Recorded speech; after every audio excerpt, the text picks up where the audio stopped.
Oke teman-teman, selamat datang di channel Hamgrafi. Di video kali ini saya akan membahas seluruh alur cerita anime Strike the Blood Season 1 pada bagian pertama. Sebelum kita memulai pembahasan ini, dukung terus channel ini dengan klik like dan subscribe untuk mengembangkan channel ini agar lebih baik lagi. Oke, kita langsung saja ke pembahasan. Anime ini bercerita tentang vampir keturunan keempat yang muncul di suatu pulau. Pulau tersebut bernama Itogami. Penduduk di sana menganggap bahwa vampir itu sangat berbahaya dan harus dibunuh. Ada seorang gadis yang berada di organisasi bernama Raja Singa. Dia bernama Himeragi Yukina. Kita panggil saja Himeragi. Himeragi adalah seorang sword shaman. Lalu, orang-orang di organisasi itu menyuruh Himeragi untuk mengawasi vampir keturunan keempat. Vampir itu bernama Akatsuki Kojo. Kita panggil saja Kojo. Belum banyak yang tahu bahwa Kojo adalah vampir. Beberapa hari kemudian, Kojo sedang belajar bersama teman-temannya bernama Yaze Motoki dan Aiba Asagi. Kita panggil saja Yaze dan Asagi. Saat Kojo mau pulang, dia selalu diikuti oleh Himeragi. Kojo langsung memberitahu Himeragi bahwa Himeragi salah orang. Kojo menganggap bahwa dirinya adalah manusia biasa. Dia tidak merasa seperti vampir keturunan keempat. Keesokan harinya, Kojo pergi menemui Himeragi di sekolah untuk mengembalikan dompetnya yang ketinggalan. Diketahui, Kojo adalah murid SMA, sedangkan Himeragi adalah murid SMP. Kojo memberitahu Himeragi bahwa dulunya Kojo adalah manusia biasa. Lalu, ada keturunan keempat sebelumnya bernama Aurora Florestina. Dia memilih Kojo sebagai pewarisnya. Jadi, Himeragi akan selalu bersama Kojo untuk mengawasinya. Keesokan harinya lagi, Kojo mengerjakan ujian remedial. Gurunya bernama Minamiya Natsuki. Kita panggil saja Natsuki. Natsuki adalah seorang penyihir. Dia juga tahu bahwa Kojo adalah vampir keturunan keempat. Kemudian, Kojo dan Himeragi pulang ke apartemen. Kamar mereka bersebelahan. Diketahui, Kojo memiliki adik bernama Akatsuki Nagisa. Kita panggil saja Nagisa. Lanjut di malam hari, Kojo dan Himeragi pergi ke toko untuk membeli minum. Di tengah perjalanan, ada seseorang yang membunuh vampir lain bernama Rudolf dan Astarte. Kojo dan Himeragi harus bertarung untuk menghentikannya. Saat bertarung, Kojo tidak bisa mengendalikan budaknya, sehingga Rudolf dan Astarte kabur. Keesokan harinya, Kojo memberitahu Himeragi bahwa dia belum pernah menghisap darah manusia, sehingga dia tidak bisa mengendalikan budaknya. Budak itu seperti pelayan, bawahan, atau sejenisnya yang dipanggil oleh vampir. Kojo dan Himeragi membuat rencana untuk mengalahkan Rudolf dan Astarte. Dia sedang bersembunyi di tempat penelitian. Kojo dan Himeragi langsung pergi ke sana. Ternyata, di sana ada Rudolf dan Astarte. Mereka berdua langsung bertarung. Hasilnya, pertarungan dimenangkan oleh Rudolf dan Astarte, tapi Himeragi dibiarkan hidup, sedangkan Kojo sudah mati. Rudolf dan Astarte pergi ke bagian paling bawah di perusahaan manajemen Pulau Itogami. Mereka berdua berencana untuk mengambil pusaka suci yang telah dicuri. Jika pusaka suci itu diambil, maka Pulau Itogami akan tenggelam. Beberapa saat kemudian, Kojo kembali hidup karena dia abadi sebagai vampir. Kojo mendapat informasi dari Asagi tentang Rudolf dan Astarte. Lalu, Himeragi memberikan darahnya untuk dihisap oleh Kojo. Dengan begitu, Kojo bisa mengendalikan budak. Kojo dan Himeragi langsung pergi ke lokasi pusaka suci. Mereka bertarung lagi melawan Rudolf dan Astarte. Di tengah pertarungan, Kojo bisa memanggil budak kelima bernama Regulus Aurum. Akhirnya, pertarungan dimenangkan oleh Kojo dan Himeragi. Selanjutnya, Kojo diserang oleh beberapa makhluk panggilan. Himeragi datang dengan cepat untuk menolong Kojo. Setelah itu, Kojo mendapat surat dari makhluk panggilan tersebut. Isinya adalah undangan pesta dari seseorang bernama Dimitri Valter. Kita panggil saja Valter. Undangan tersebut harus berpasangan, jadi Kojo mengajak Himeragi. Lanjut di malam hari, Kojo dan Himeragi pergi ke tempat undangan pesta tersebut.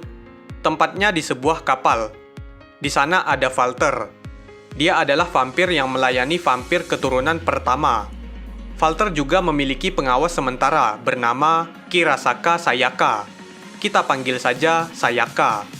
Sayaka adalah sahabatnya Himeragi. Dia seorang wardenser dari organisasi Raja Singa. Walter mengundang Kojo untuk memberikan informasi tentang iblis bernama Christoph Gardos. Dia dan bawahannya sudah berada di Pulau Itogami. Tujuan mereka adalah mengendalikan monster yang bernama Nalakufera untuk menguasai wilayah kekuasaan.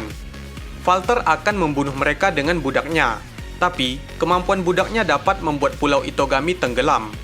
Jadi, Kojo dan Himeragi yang akan mengatasinya tanpa campur tangan dari Walter. Keesokan harinya saat sekolah, Sayaka mau membunuh Kojo karena Kojo tidak pantas bersama Himeragi.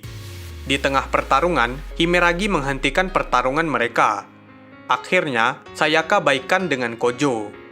Asagi dibawa ke ruang UKS karena terkena serangan dari Kojo. Di UKS itu juga ada Himeragi, Nagisa, dan Astarte yang sudah jadi baik. Kemudian, Gardos dan bawahannya menemui Asagi di ruang UKS. Mereka berencana membawa Asagi, Himeragi, dan Nagisa ke tempat mereka untuk Astarte dibunuh. Yaze melihat kejadian tersebut dan berusaha mengejarnya, tapi tidak berhasil. Diketahui, kemampuan Yaze adalah pengendali suara. Lalu, Gardos menyuruh Asagi untuk mengendalikan Nalakufera, karena Asagi adalah orang yang ahli dalam komputer. Levelnya setara dengan hacker atau lebih tinggi. Kojo dan Sayaka menyusul Asagi, Himeragi, dan Nagisa ke tempat Gardos. Sayaka juga sudah menghidupkan Astarte. Setelah sampai di tempat Gardos, muncul Nalakufera. Jadi, Kojo dan Sayaka bertarung melawan Nalakufera. Di tengah pertarungan, Kojo dan Sayaka jatuh ke bawah karena tanah hancur akibat serangan Kojo. Kojo dan Sayaka harus mencari jalan keluar. Di saat itu, Sayaka merasa bahwa Kojo adalah orang yang baik. Sayaka memberikan darah kepada Kojo sebagai rasa terima kasihnya. Lalu, Kojo menghisap darah milik Sayaka. Jadi, Kojo bisa mengendalikan budak baru dan mereka berdua bisa naik ke atas. Budak baru Kojo yang baru adalah budak ke-9 bernama Alnas Minium. Tiba-tiba, Himeragi datang untuk membantu Kojo dan Sayaka. Asagi diam-diam membuat virus kepada Nalakufera. Akhirnya, pertarungan dimenangkan oleh Kojo dan lainnya.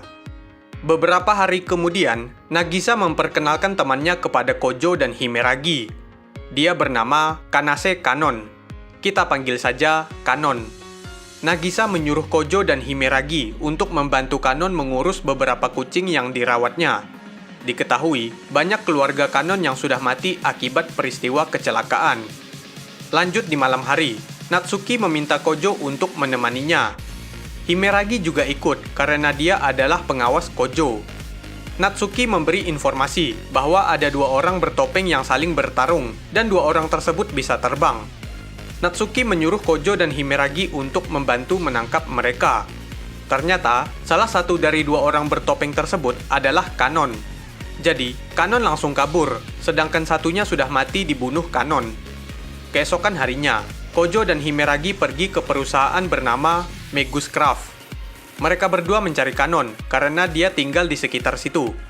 Ada seseorang bernama Beatrice memberitahu mereka bahwa Kanase sedang berada di pulau lain. Kojo dan Himeragi pergi ke sana menggunakan pesawat untuk berbicara dengannya. Pilotnya bernama Loui. Saat sampai di pulau, Loui langsung meninggalkan Kojo dan Himeragi.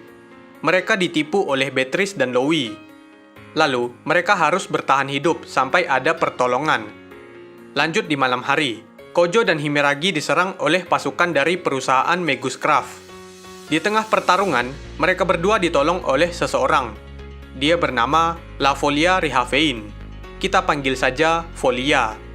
Diketahui, Folia dan Kanon adalah keluarga. Folia bercerita tentang Kanon. Orang yang mengadopsi Kanon bernama Kanase Kensei. Kita panggil saja Kensei. Dia menjadi ayahnya Kanon. Walaupun menjadi ayahnya, Kensei mencoba mengubah Kanon menjadi malaikat buatan, seperti Kanon memiliki sayap. Setelah itu, Kensei datang menemui Kojo, Himeragi, dan Folia. Kensei juga membawa Beatrice, Loui, dan Kanon yang sudah diubah oleh Kensei. Kemudian, Kanon menyerang Kojo karena alat perintah dari Kensei. Kojo langsung terluka akibat laser dari Kanon. Setelah itu, Kanon seperti kehilangan kendali karena menyerang Kojo. Dia melakukan sihir es yang besar sehingga pulau itu membeku. Folia memberitahu Himeragi bahwa Kojo tidak bisa disembuhkan kecuali diberikan darah. Jadi, Himeragi yang akan memberikan darahnya kepada Kojo. Akhirnya, luka Kojo sembuh dengan cepat. Lalu, Folia juga memberikan darahnya kepada Kojo untuk mengendalikan budak baru. Pertarungan dilanjutkan lagi. Himeragi dan Folia melawan Beatrice dan Loui, sedangkan Kojo melawan Kanon. Dia bisa memanggil budak ketiga bernama Almaisan Mercury. Hasilnya, pertarungan dimenangkan oleh Kojo, Himeragi, dan Folia. Untuk Kanon berhasil disadarkan dan berubah menjadi manusia normal. Teman-teman Kojo datang menggunakan kapal untuk membawa mereka semua pulang ke Pulau Itogami. Oke teman-teman, jadi inilah seluruh alur cerita anime Strike the Blood Season 1 pada bagian pertama. Terima kasih jika kalian sudah menonton video ini. Tunggu video selanjutnya dari Hamgrafi, dan sampai jumpa!